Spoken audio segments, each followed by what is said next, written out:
So before I start my address, I want all of you to know what a privilege and honor it's been to serve as our city's mayor.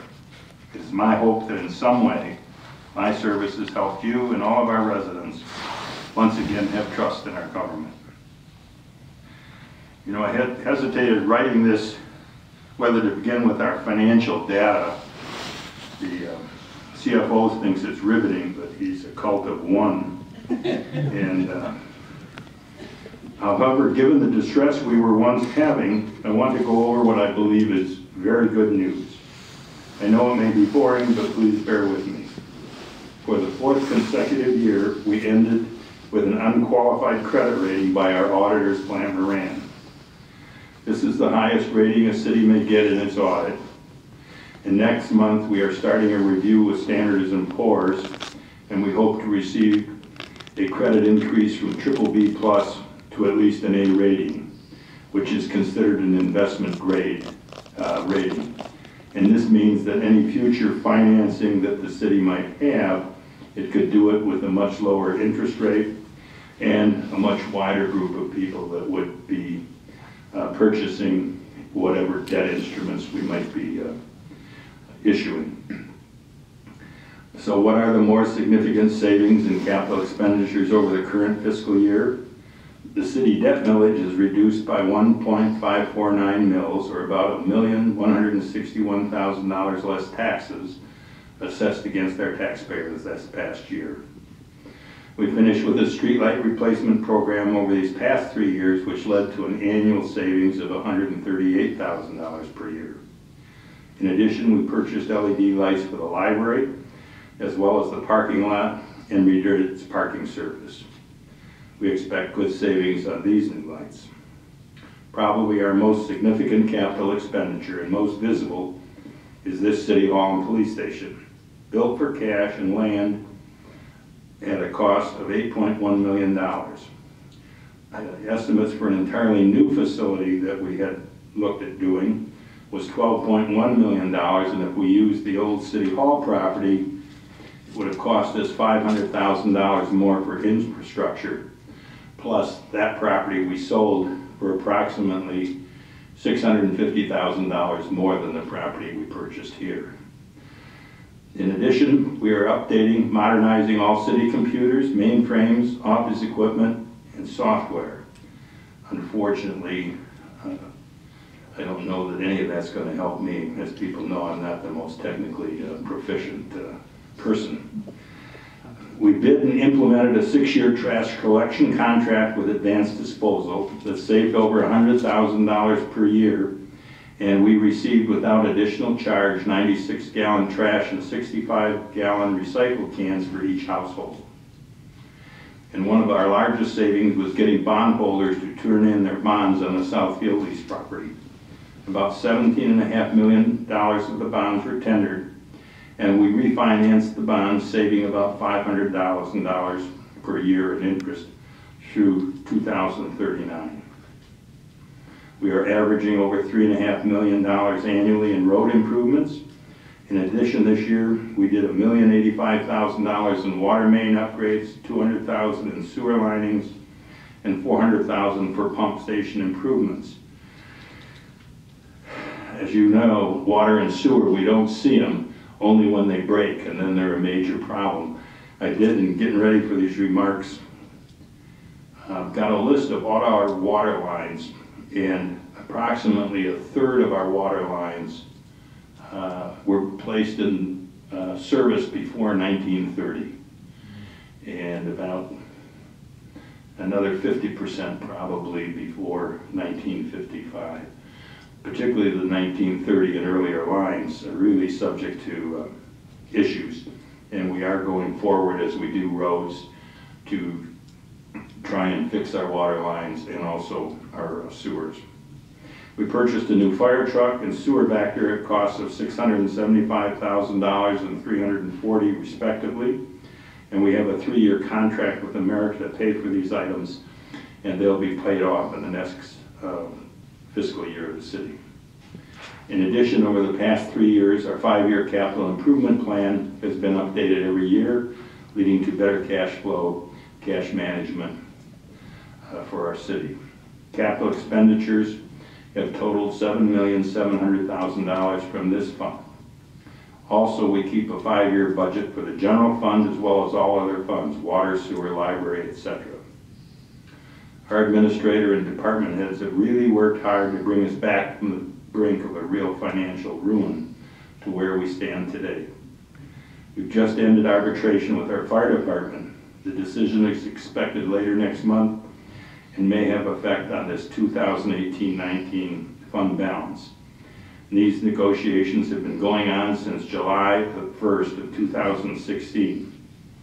We anticipate a surplus of about $73,000 before any arbitration award is charged to the general fund. With 3 years of wage increases, which will be similar to what the other 3 unions who have settled contracts will be paying a similar amount of $2,500 a year, or about $190,000 for the 3-year period.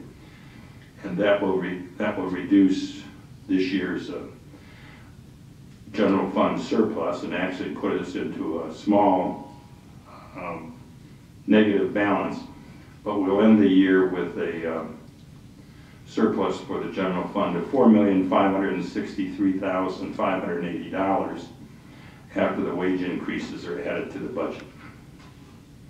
I do want to say something about the trend, which is having a similar impact on many Michigan municipalities and school districts.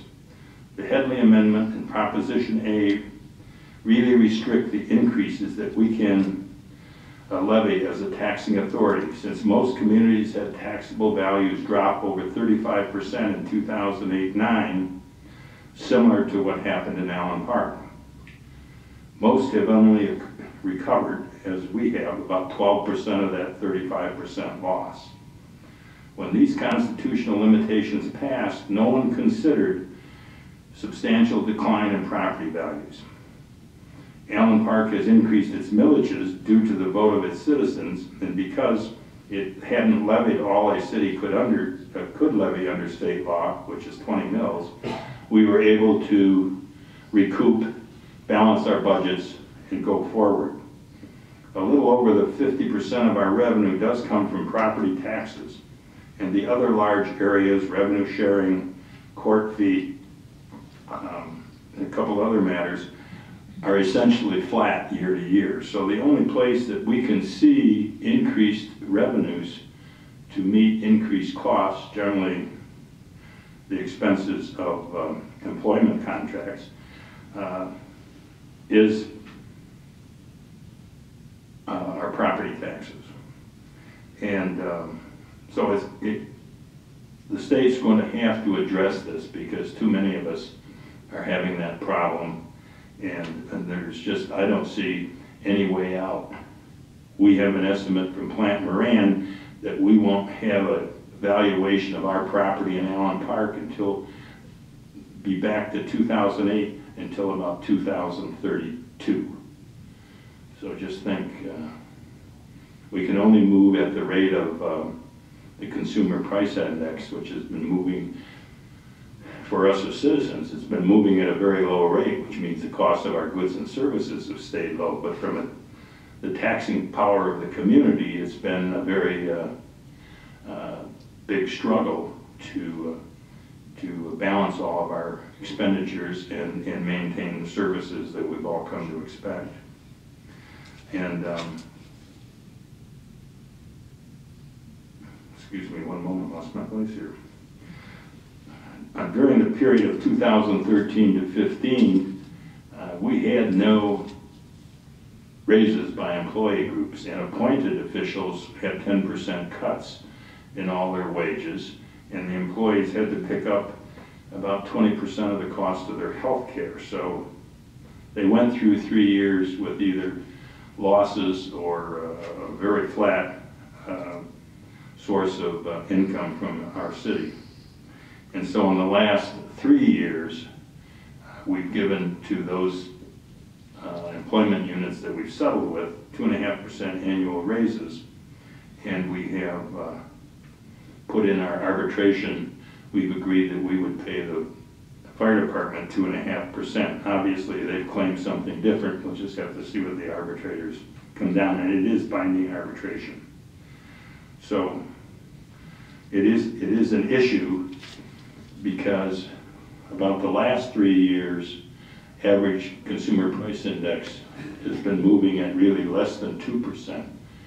And so you have a compression of revenue not going forward as quickly as employees' wages are. And wages for our employees are about 80% of the cost of running our city. And these other funds that we get from property taxes are 50 to 60% of the revenue. So it becomes an issue when you go into that. And as you can see, it took us 3 years to get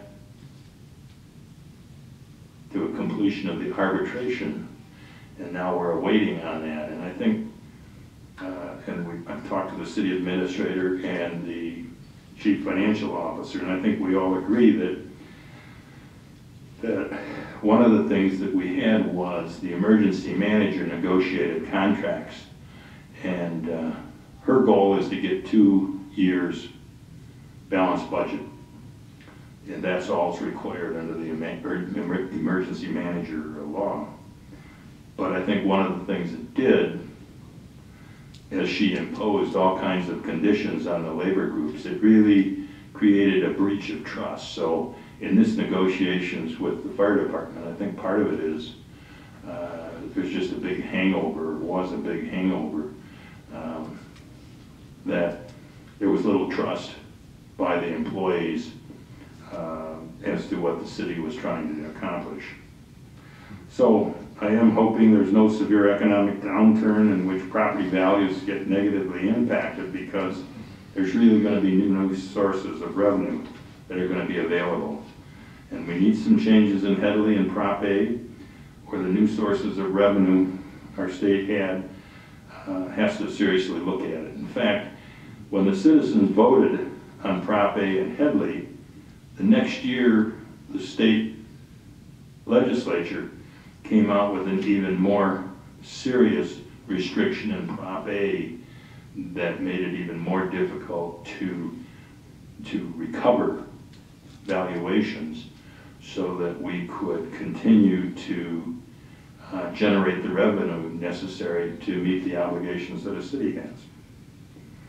In Allen Park this year, during the budget review for the 2019-20, beginning June or July 1st of 19 will be the beginning of our new year, we're going to look at what we can do to protect the city in future downturns with our existing tax system. All we can deal with are the things that are in our control in the city. And there are a number of things, and I know the council and our advisors will look at all of them to see what's the best way that we can develop this next year's budget, and maybe the next several years' budgets. So I know that was really enthralling material for all of you. I'm an old tax guy and banker, so I do kind of love numbers too, so maybe the two things that the CFO and I have in common. But I'd like to go through and tell you about what the departments have done in 18 and what they've told me that they hope they can accomplish for the departments in 19. I'll start with the police department, which is our largest department. They added 2 new officers in 2018, and last Tuesday night they added a third officer. So now the force from patrol to chief is 43. The FBI has recommended for a city our size and in a large metropolitan area that there should be a total force patrol to chief of about 45. But between budget constraints and now finding qualified officers has become more difficult. And I do commend our chief on his hard work. He now goes to the police academies while the students are still taking classes to try to get them to sign up to come to Allen Park. So, and we're advertising more, and at one time we used to always have a roll of 100 people that wanted to come to work in the police department or the fire department. If we can get 4 or 5 people on that roll, we're almost ecstatic. The department has continued its community policing concepts with its Cop on a Block program, Extra Eyes, and a social media presence. In 2018, for the first time, they had a national night, which was throughout the country, and at Allen Parks District Court and the new police station, we had 1,000 people attend the event. The department has increased its training in 2018, adding more in-service training for patrol officers, investigators, and supervisors. Detective Sergeant, I don't know, somewhere a name escaped me as the sergeant whose name here is gone, but graduated from EMU School of Police Staff and Command. Forgive me, Sergeant. The school focuses on training future leaders of police departments. The department has ordered 2 new Ford Explorer police packages for the fleet, and these are paid out of the drug forfeiture funds that we receive every year. Our fleet has essentially been paid for from these funds for 20 years. Most metropolitan police forces fund their fleet in this manner. And there are bills currently in both houses of the Michigan legislature which essentially wish to stop this source of funds. They want us to not have a forfeiture of these matters in a civil court until a conviction of the defendant has occurred in the criminal court. Well, one of the reasons this has been a successful program for the communities are you're going to go to jail if you come back and show up. So losing the car or whatever it is that was confiscated is a lot less onerous than going to jail for several years. So they don't show up. So if you wait for a conviction, whatever you're holding is just going to keep piling up somewhere, and you're not going to be able to dispose of it. It just doesn't seem to me. And this has come up before, it's been voted down, but it's now in both houses, which is the first time that I remember that both houses have a bill. So if you agree that you like the forfeiture funds paying for our police cars, please talk to our legislators.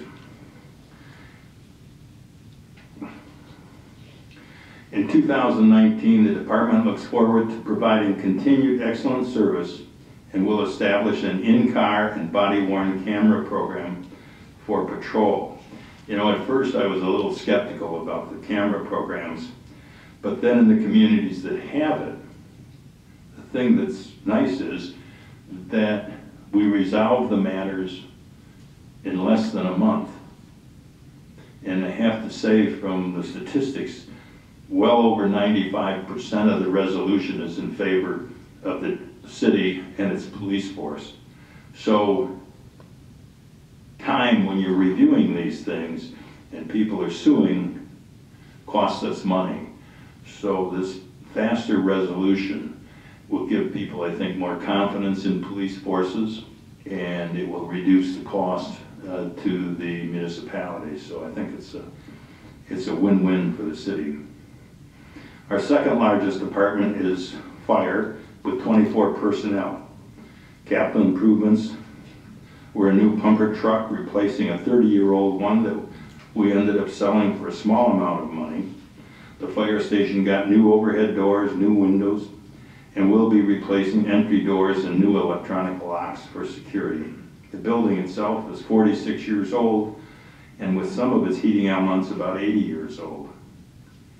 The department continues to offer its Knox Box program to Allen Park seniors and for a cost to commercial entities. Check our website or call 313-928-0024 for more specific information. These boxes are established outside of our buildings to allow the department to enter if there is an emergency that they have to respond to. The department has fire safety assemblies in elementary schools and makes special appearances upon request to instruct our children on fire safety. The department held its 11th open house for over 500 people, providing activities for children as well as fire demonstrations. And I guess if you haven't been to one, you've missed seeing the jaws of life really work as they tear a car apart so they can get in and rescue people. It really is something to see. The third annual pancake breakfast saw 750 people, which provided from the proceeds of that breakfast, 30 Christmas dinners to be given to 30 needy families, as well as providing money for 3 other families in need. The fire department provided first aid station at our street fair, as well as participating in the lighted Christmas and Memorial Day parades. Training is essential to all our departments. Fire personnel averaged 315 hours of training per person this past year, ranging from cardiology, pharmacology, fire behavior, and vehicle extraction. Even the fire department loves those jaws of life. They got it 2 places they gave me the information.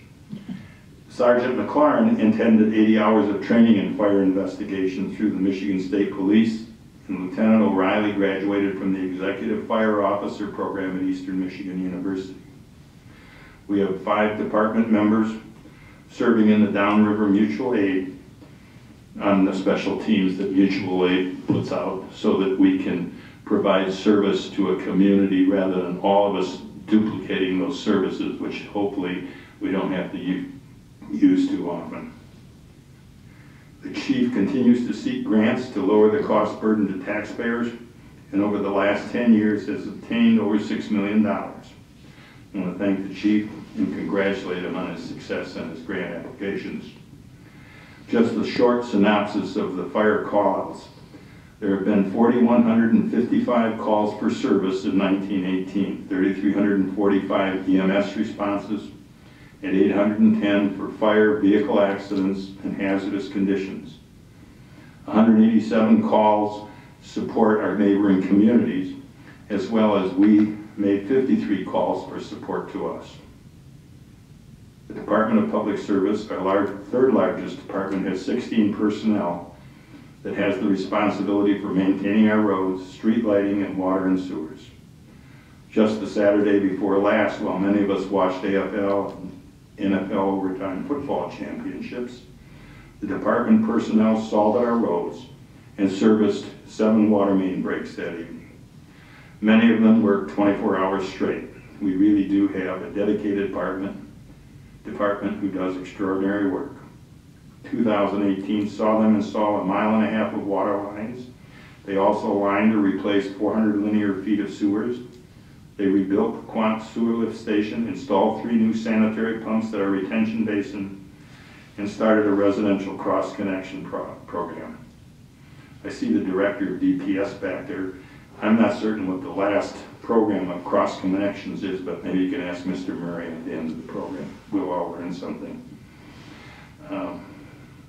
218 road work was a 1/2 mile of new roads and sewer for Park, McLean, and Colonial Court streets from the citizens that provided those almost 2 mills for the streets.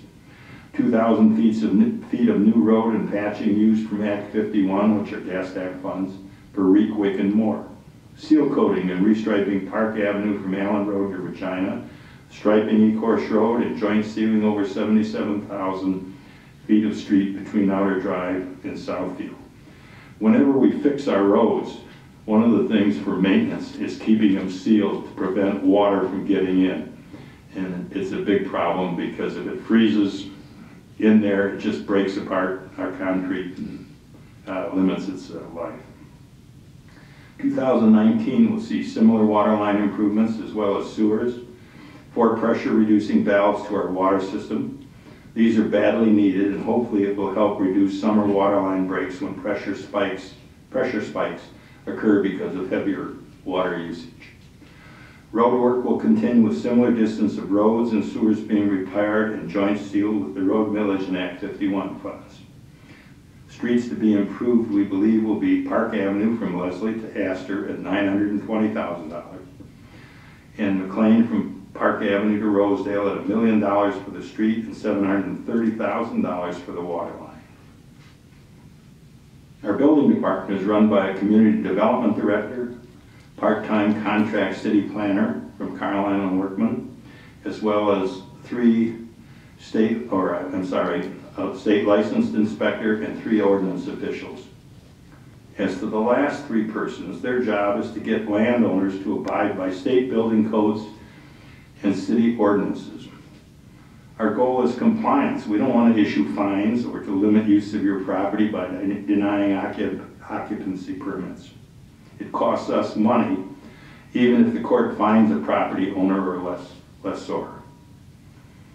Our purpose is to make certain that every structure and area is safe and hopefully well maintained and attractive.